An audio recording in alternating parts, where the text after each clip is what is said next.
سورہ والضحا، سورہ والضحا کا تعارف۔ مقام نزول، سورہ والضحا مکہ مکرمہ میں نازل ہوئی ہے۔ آیات، کلمات اور حروف کی تعداد، اس سورت میں ایک رکوع، 11 آیتیں، 40 کلمے اور 172 حروف ہیں۔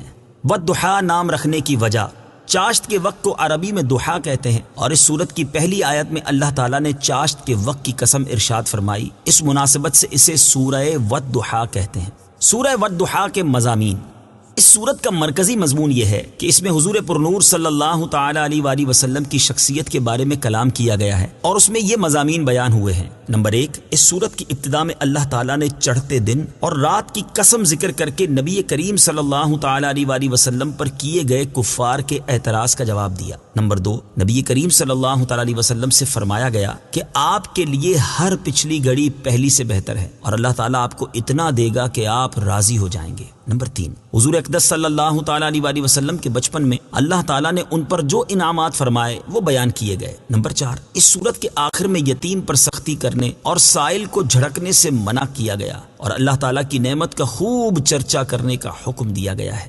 سورہ لیل کے ساتھ مناسبت، سورہ والضحا کی اپنے سے ماں قبل سورت لیل کے ساتھ مناسبت یہ ہے کہ سورہ لیل میں اللہ تعالیٰ نے حضرت ابوبکر صدیق رضی اللہ تعالیٰ عنہ پر کفار کی طرف سے ہونے والے اعتراضات کا جواب دیا، اور اس سورت میں اللہ تعالیٰ نے اپنے حبیب صلی اللہ تعالیٰ علیہ وآلہ وسلم پر کفار کی طرف سے ہونے والے اعتراضات کا جواب دیا ہے۔ بسم اللہ الرحمن الرحیم۔ ترجمہ، اللہ کے نام سے شروع جو نہایت مہربان رحمت والا ہے۔ والضحى واللیل اذا سجا۔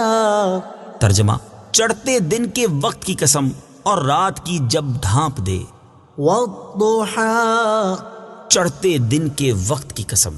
تفسیر صراط الجنان میں ہے، اس سورت کا شان نزول یہ ہے کہ ایک مرتبہ ایسا اتفاق ہوا کہ چند روز وحی نہ آئی تو کفار نے اعتراض کرتے ہوئے کہا کہ محمد مصطفیٰ صلی اللہ تعالی علیہ وآلہ وسلم کو ان کے رب عز و جل نے چھوڑ دیا اور ناپسند جانا ہے۔ اس پر سورہ والضحا نازل ہوئی۔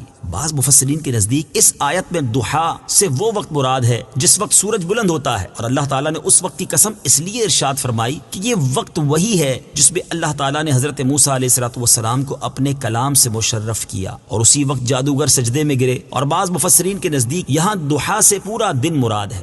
چاشت کی نماز کے 3 فضائل، اس آیت میں چاشت کا ذکر ہے، اس مناسبت سے یہاں چاشت کی نماز کے 3 فضائل سماعت فرمائیے۔ نمبر 1، حضرت ابو ذر رضی اللہ تعالیٰ عنہ سے روایت ہے، مسلم شریف کی حدیث ہے، رسول کریم صلی اللہ تعالی علیہ وآلہ وسلم نے ارشاد فرمایا، آدمی پر اس کے ہر جوڑ کے بدلے صدقہ ہے، اور کل 360 جوڑ ہیں، ہر تسبیح صدقہ ہے، اور ہر حمد صدقہ ہے، اور لا الہ الا اللہ کہنا صدقہ ہے، اور اللہ اکبر کہنا صدقہ ہے، اور اچھی بات کا حکم کرنا صدقہ ہے، اور بری بات سے منع کرنا صدقہ ہے، اور ان سب کی طرف سے چاشت کی 2 رکعتیں کفایت کرتی ہیں۔ نمبر 2، حضرت انس بن مالک رضی اللہ تعالی عنہ سے روایت ہے، ترمذی شریف کی حدیث ہے، حضور پرنور صلی اللہ تعالی علیہ وآلہ وسلم نے ارشاد فرمایا، جس نے چاشت کی 12 رکعتیں پڑھی تو اللہ تعالیٰ اس کے لیے جنت میں سونے کا محل بنائے گا۔ نمبر 3، حضرت ابو درداء رضی اللہ تعالی عنہ سے روایت ہے، رسول اللہ صلی اللہ تعالی علیہ وسلم نے ارشاد فرمایا، جس نے چاشت کی 2 رکعتیں پڑھی وہ غافل لوگوں میں نہیں لکھا جائے گا، اور جو 4 رکعت پڑھے گا وہ عبادت گزار لوگوں میں لکھا جائے گا، اور جو 6 رکعت پڑھے گا اس دن اللہ تعالیٰ کی طرف سے اس کی کفایت کی جائے گی، اور جو 8 رکعت پڑھے تو اللہ تعالیٰ اسے فرما بردار لوگوں میں لکھے گا، اور جو 12 رکعت پڑھے گا اللہ تعالیٰ اس کے لیے جنت میں ایک محل بنائے گا،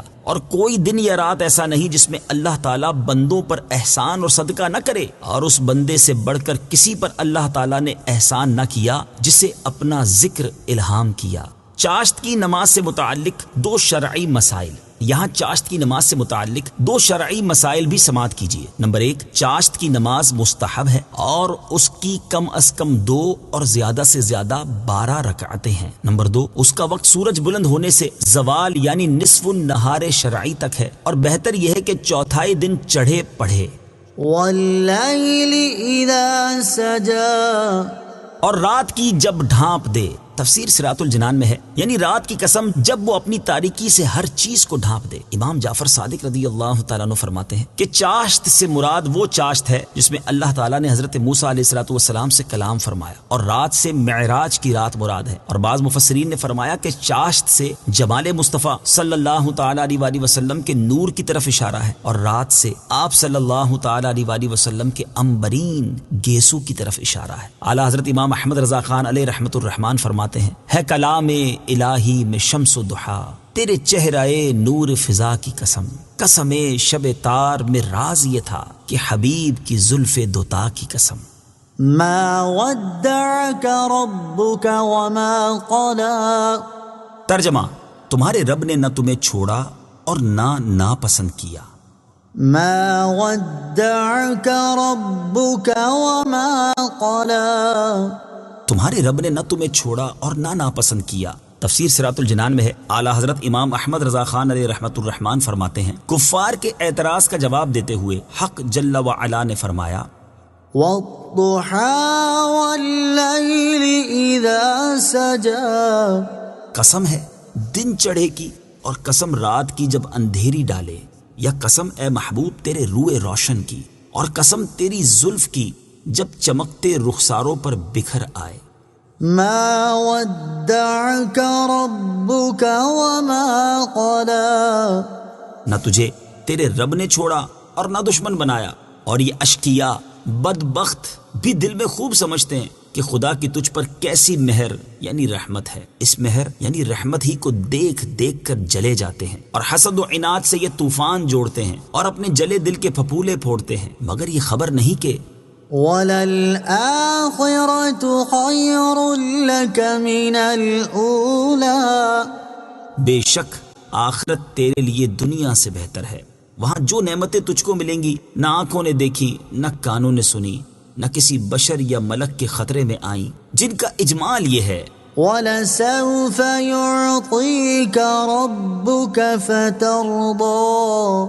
قریب ہے تجھے تیرا رب اتنا دے گا کہ تو راضی ہو جائے گا۔ اس دن دوست دشمن سب پر کھل جائے گا کہ تیرے برابر کوئی محبوب نہ تھا۔ خیر، اگر آج یہ اندھے آخرت کا یقین نہیں رکھتے تو اے پیارے حبیب، تجھ پر خدا کی عظیم، جلیل، کثیر، جزیل نعمتیں، رحمتیں آج کی تو نہیں، قدیم ہی سے ہیں۔ کیا تیرے پہلے احوال انہوں نے نہ دیکھے اور ان سے یقین حاصل نہ کیا کہ جو نظر عنایت تجھ پر ہے ایسی نہیں کہ کبھی بدل جائے۔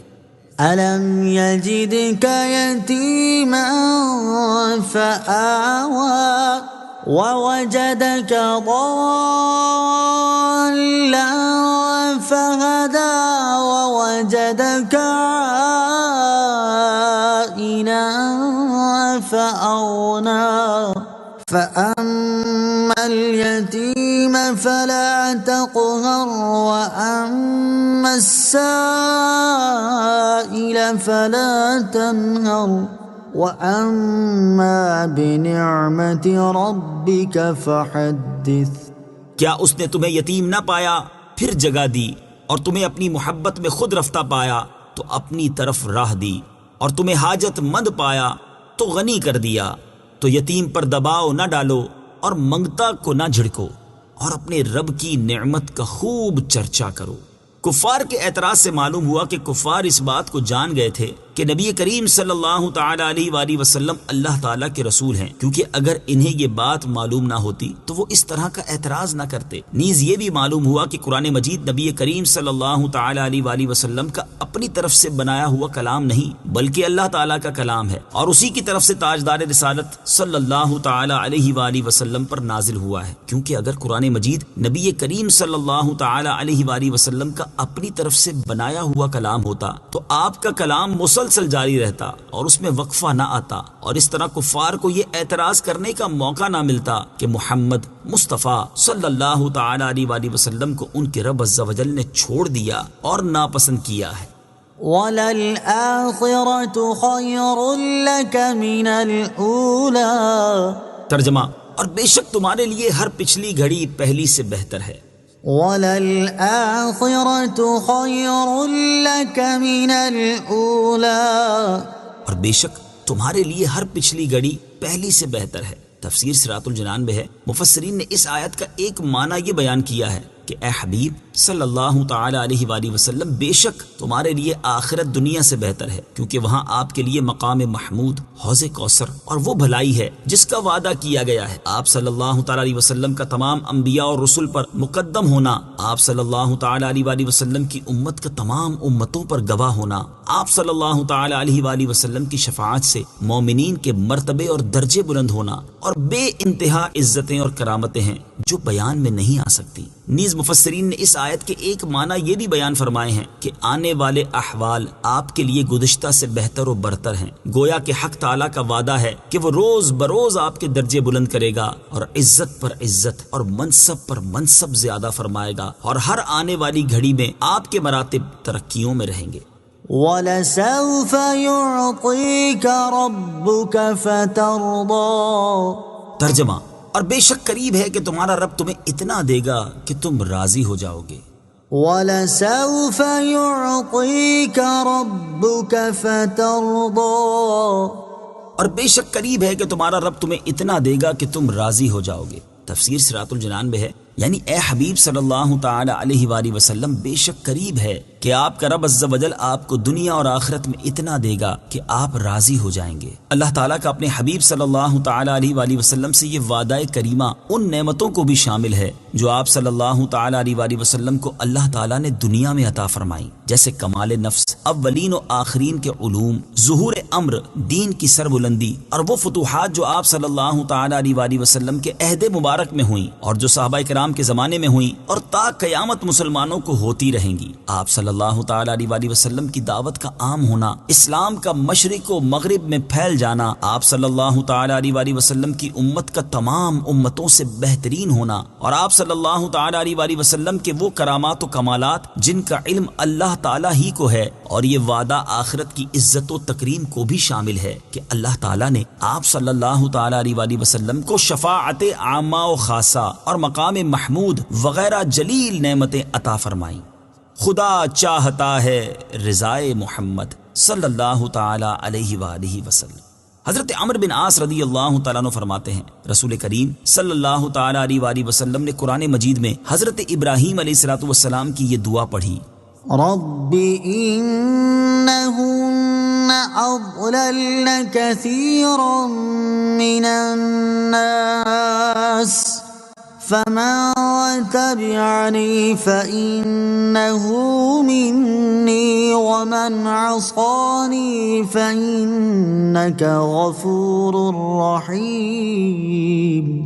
ترجمہ: اے میرے رب، بے شک بتوں نے بہت سے لوگوں کو گمراہ کر دیا، تو جو میرے پیچھے چلے تو بے شک وہ میرا ہے، اور جو میری نافرمانی کرے تو بے شک تو بخشنے والا مہربان ہے۔ اور حضرت عیسیٰ علیہ السلام کی یہ دعا پڑھی، إن تعذبهم فإنهم عبادك وإن تغفر لهم فإنك أنت العزيز الحكيم۔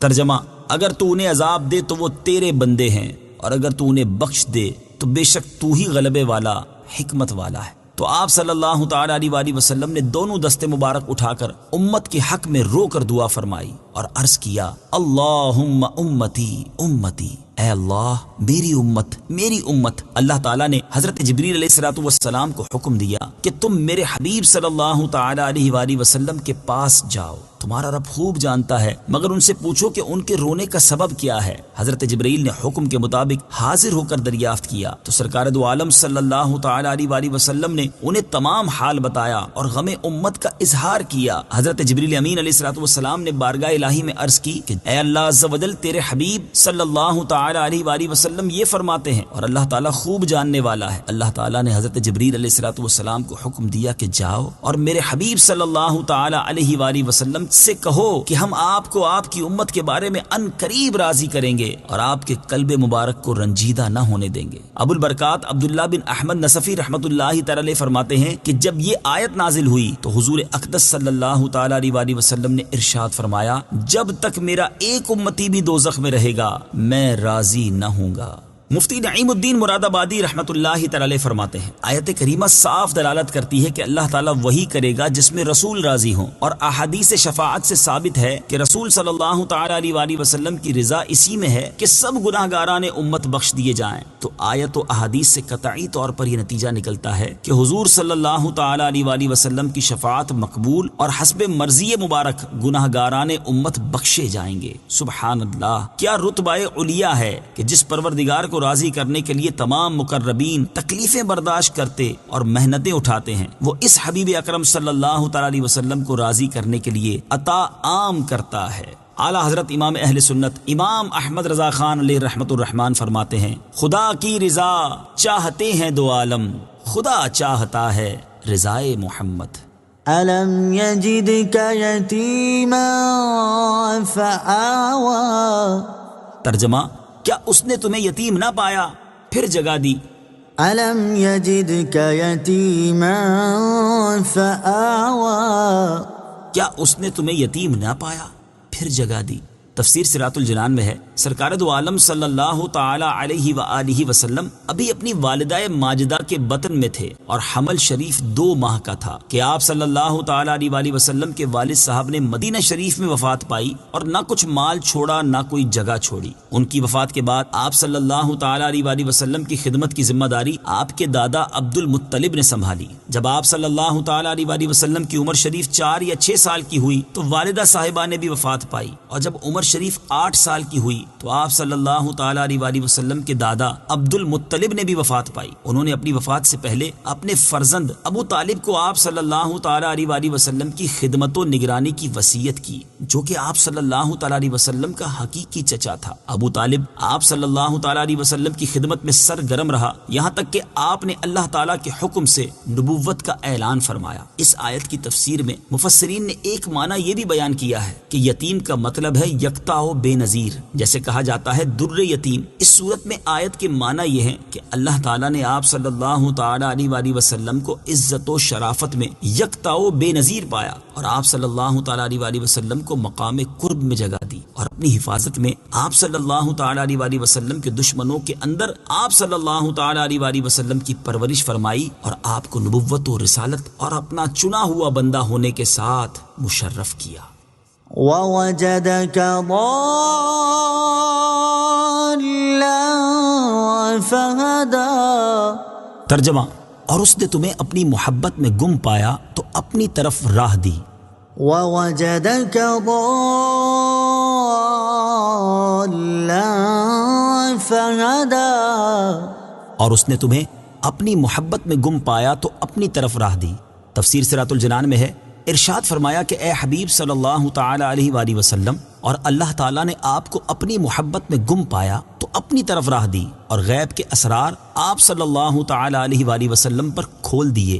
آپ صلی اللہ تعالی علیہ وآلہ وسلم کو ما کانا وما یکون کے علوم عطا کیے، اور اپنی ذات و صفات کی معرفت میں سب سے بلند مرتبہ عنایت کیا۔ مفسرین نے اس آیت کے ایک معنی یہ بھی بیان کیے ہیں کہ اللہ تعالیٰ نے آپ صلی اللہ تعالی علیہ وآلہ وسلم کو ایسا وارفتہ پایا کہ آپ صلی اللہ تعالی علیہ وآلہ وسلم اپنے نفس اور اپنے مراتب کی خبر بھی نہیں رکھتے تھے، تو آپ کو آپ کی ذات و صفات اور مراتب و درجات کی معرفت عطا فرمائی۔ یہاں ایک مسئلہ ذہن نشین رکھیں کہ اللہ تعالیٰ کے سب انبیاء علیہ الصلوۃ والسلام نبوت سے پہلے بھی اور نبوت سے بعد بھی شرک، کفر اور تمام گناہوں سے معصوم ہوتے ہیں، اور اللہ تعالیٰ کی توحید اور اس کی صفات کی ہمیشہ سے معرفت رکھتے ہیں۔ وَوَجَدَكَ عَائِلًا فَأَغْنَى ترجمہ، اور اس نے تمہیں حاجت مند پایا تو غنی کر دیا۔ وَوَجَدَكَ عَائِلًا فَأَغْنَى اور اس نے تمہیں حاجت مند پایا تو غنی کر دیا۔ تفسیر صراط الجنان میں اس آیت کی ایک تفسیر یہ ہے کہ اللہ تعالیٰ نے آپ صلی اللہ تعالی علیہ وآلہ وسلم کو حاجت مند پایا تو حضرت خدیجہ رضی اللہ تعالی عنہا کے مال، پھر حضرت ابوبکر صدیق رضی اللہ تعالیٰ عنہ کے مال، پھر حضرت عثمان غنی رضی اللہ تعالیٰ عنہ کے مال، اور پھر غنیمت کے مال کے ذریعے آپ صلی اللہ تعالی علیہ وآلہ وسلم کو غنی کر دیا۔ دوسری تفسیر یہ ہے کہ اللہ تعالیٰ نے آپ صلی اللہ تعالی علیہ وآلہ وسلم کو حاجت مند پایا تو قناعت کی دولت عطا فرما کر غنی کر دیا۔ 3 خوش نصیب حضرات اس آیت کی پہلی تفسیر سے معلوم ہوا کہ حضرت خدیجہ، حضرت ابو بکر صدیق اور حضرت عثمان غنی رضی اللہ تعالی عنہم بڑے خوش نصیب ہیں کہ اللہ تعالیٰ نے انہیں اپنے حبیب صلی اللہ تعالی علیہ وآلہ وسلم کی خدمت کرنے کا موقع عطا فرمایا۔ حقیقی طور پر مالدار کون ہے؟ آیت کی دوسری تفسیر سے معلوم ہوا کہ حقیقی طور پر مالدار وہ ہے جسے اللہ تعالیٰ نے قناعت کی دولت سے نوازا ہے۔ یہاں اسی سے متعلق دو احادیث بھی سماعت فرمائیے۔ چنانچہ نمبر 1 حضرت ابو ہریرہ رضی اللہ تعالی عنہ سے روایت ہے، بخاری شریف کی حدیث ہے، رسول کریم صلی اللہ تعالی علیہ وآلہ وسلم نے ارشاد فرمایا، مالداری کثرت مال سے حاصل نہیں ہوتی بلکہ حقیقی مالداری نفس کا بے نیاز ہونا ہے۔ نمبر 2 حضرت عبداللہ ابن عمر رضی اللہ تعالی عنہما سے روایت ہے، مسلم شریف کی حدیث ہے، رسول اللہ صلی اللہ تعالی علیہ وآلہ وسلم نے ارشاد فرمایا، جس نے اسلام قبول کیا اور جسے ضرورت کے مطابق روزی دی گئی اور جسے اللہ تعالیٰ نے ان چیزوں پر قناعت کرنے والا بنا دیا جو اسے دی گئی ہیں، تو اس نے کامیابی حاصل کر لی۔ اللہ تعالیٰ ہمیں بھی قناعت کی عظیم دولت سے مالا مال فرمائے، آمین۔ فَأَمَّا الْيَتِيمَ فَلَا تَقْهَرْ، ترجمہ، تو کسی بھی صورت یتیم پر سختی نہ کرو۔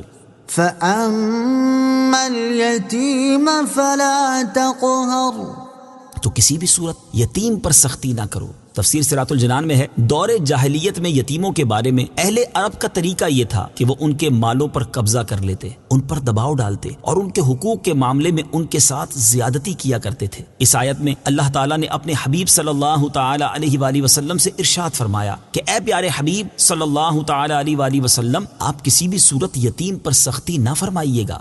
یتیموں سے متعلق دین اسلام کا اعزاز، دین اسلام کو یہ اعزاز حاصل ہے کہ اس نے یتیموں کے حقوق واضح کیے، ان کے چھینے ہوئے حق انہیں واپس دلائے اور عرصہ دراز سے یتیموں پر جاری ظلم و ستم کا خاتمہ کیا۔ یتیموں کے بارے میں دین اسلام نے مسلمانوں کو کیسی عمدہ تعلیم دی ہے، اس کی کچھ جھلک ملاحظہ ہو۔ نمبر 1 یتیموں کے مال کے بارے میں حکم، چنانچہ اللہ تعالیٰ نے ارشاد فرمایا، وَلَا تُؤْتُوا السُّفَهَاءَ أَمْوَالَكُمُ الَّتِي جَعَلَ اللَّهُ لَكُمْ قِيَامًا وَارْزُقُوهُمْ فِيهَا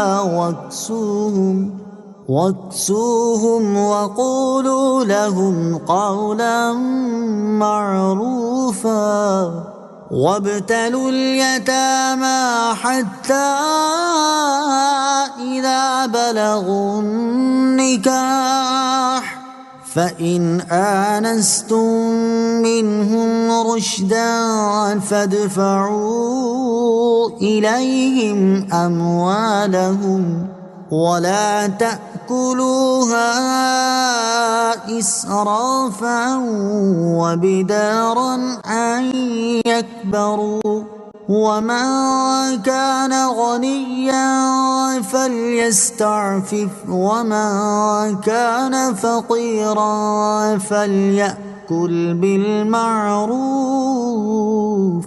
فَإِذَا دَفَعْتُمْ إِلَيْهِمْ أَمْوَالَهُمْ فَأَشْهِدُوا عَلَيْهِمْ وَكَفَى بِاللَّهِ حَسِيبًا۔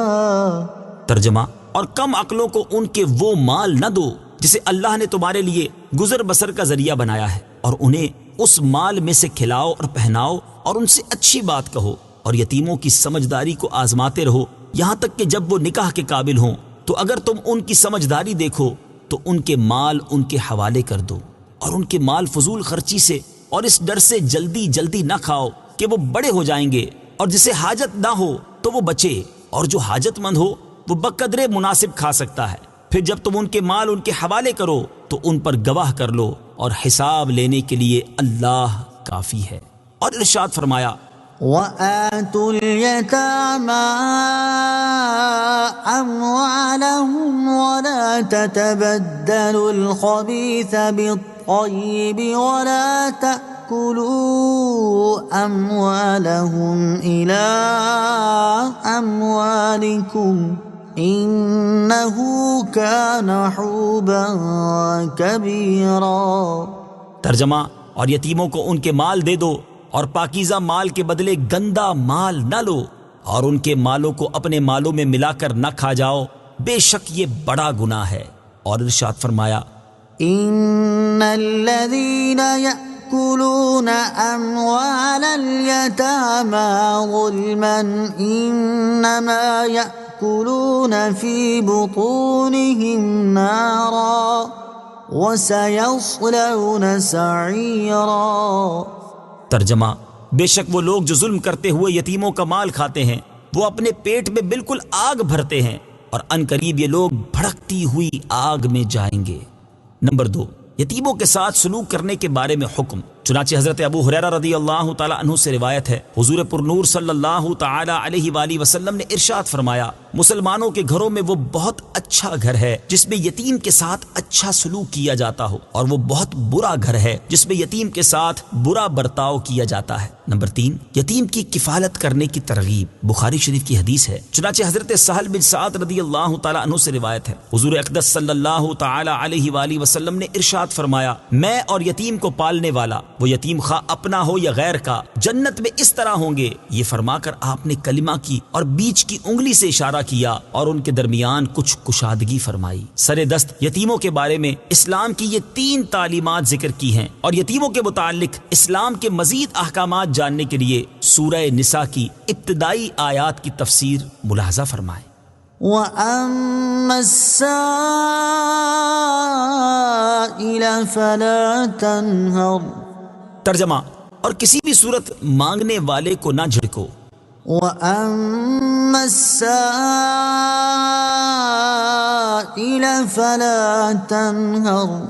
اور کسی بھی صورت مانگنے والے کو نہ جھڑکو۔ تفسیر صراط الجنان میں ہے، یعنی اے حبیب صلی اللہ تعالی علیہ وآلہ وسلم، جب آپ کے در دولت پر کوئی سوالی آ کر کچھ مانگے تو اسے کسی بھی صورت جھڑکنا نہیں، بلکہ اسے کچھ دے دیں یا حسن اخلاق اور نرمی کے ساتھ اس کے سامنے نہ دینے کا عذر بیان کر دیں۔ اعلیٰ حضرت امام احمد رضا خان علیہ رحمت الرحمان اسی آیت کی طرف اشارہ کرتے ہوئے فرماتے ہیں، مومن ہوں مومنوں پہ رؤوف و رحیم ہو، سائل ہوں سائلوں کو خوشی لا نہر کی ہے۔ اور فرماتے ہیں، مانگیں گے مانگے جائیں گے، منہ مانگی پائیں گے، سرکار میں نہ لا ہے نہ حاجت اگر کی ہے، منگتا کا ہاتھ اٹھتے ہی داتا کی دین تھی۔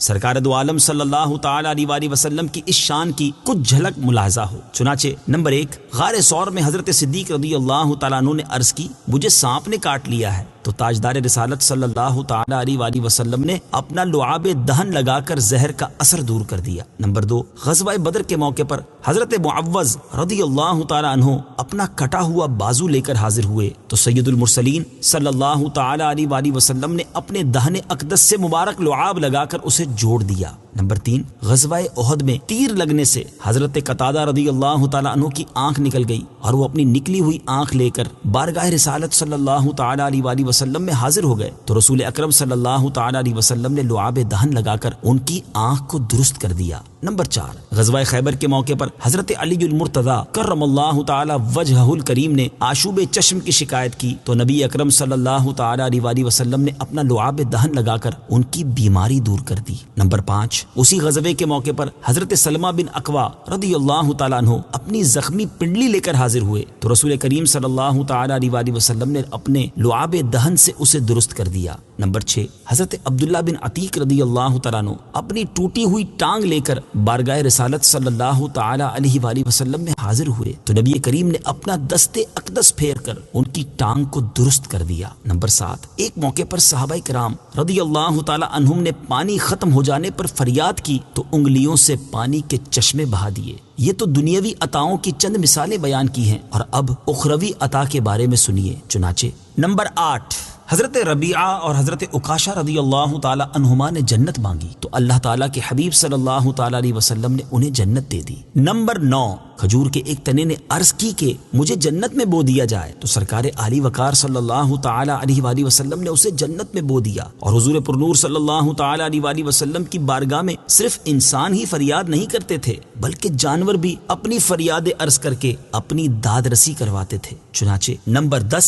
ایک اونٹ نے کام زیادہ ہونے ہونے اور چارہ کم ہونے کی فریاد کی تو حضور اقدس صلی اللہ تعالی علیہ وآلہ وسلم نے اس کی داد رسی کر دی۔ نمبر 11، ایک شکاری کی قید میں موجود ہرنی نے بچوں کو دودھ پلانے کے لیے جانے کی التجا کی تو حضور انور صلی اللہ تعالی علیہ وآلہ وسلم نے اس کی التجا پوری کر دی۔ الغرض دو عالم کے تاجدار صلی اللہ تعالی علیہ وآلہ وسلم کی بارگاہ میں سوال کر کے اپنی منہ مانگی مرادیں پانے والوں کی اتنی مثالیں موجود ہیں کہ اگر ان سب کو تفصیل سے بیان کیا جائے تو ایک ضخیم کتاب مرتب ہو سکتی ہے۔ اعلیٰ حضرت رحمت اللہ تعالی علیہ کیا خوب فرماتے ہیں، مالک کونین ہیں گو پاس کچھ رکھتے نہیں، دو جہاں کی نعمتیں ہیں ان کے خالی ہاتھ میں، اور فرماتے ہیں منگتا کا ہاتھ اٹھتے ہی داتا کی دین تھی، دوری قبول و عرض میں بس ہاتھ بھر کی ہے۔ بعض مفسرین کے نزدیک اس آیت میں سائل سے طالب علم مراد ہے، لہٰذا اس کا اکرام کرنا چاہیے اور جو اس کی حاجت ہو اسے پورا کرنا چاہیے اور اس کے ساتھ ترش روئی اور بدخلقی سے نہیں پیش آنا چاہیے۔ وَأَمَّا بِنِعْمَةِ رَبِّكَ فَحَدِّثْ۔ ترجمہ، اور اپنے رب کی نعمت کا خوب چرچا کرو۔ وَأَمَّا بِنِعْمَةِ رَبِّكَ فَحَدِّثْ۔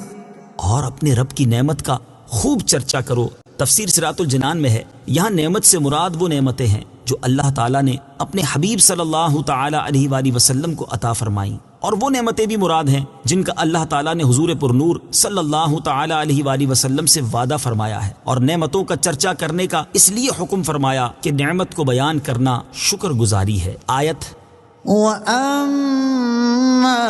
بِنِعْمَةِ رَبِّكَ فَحَدِّثْ سے حاصل ہونے والی معلومات۔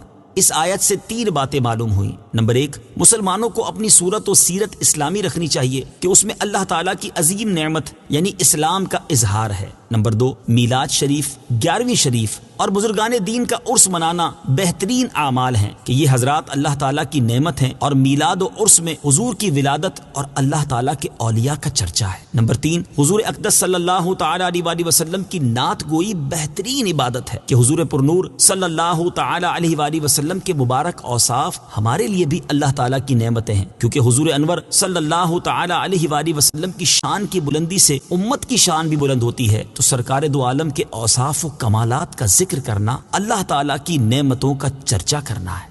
صدق اللہ العظیم۔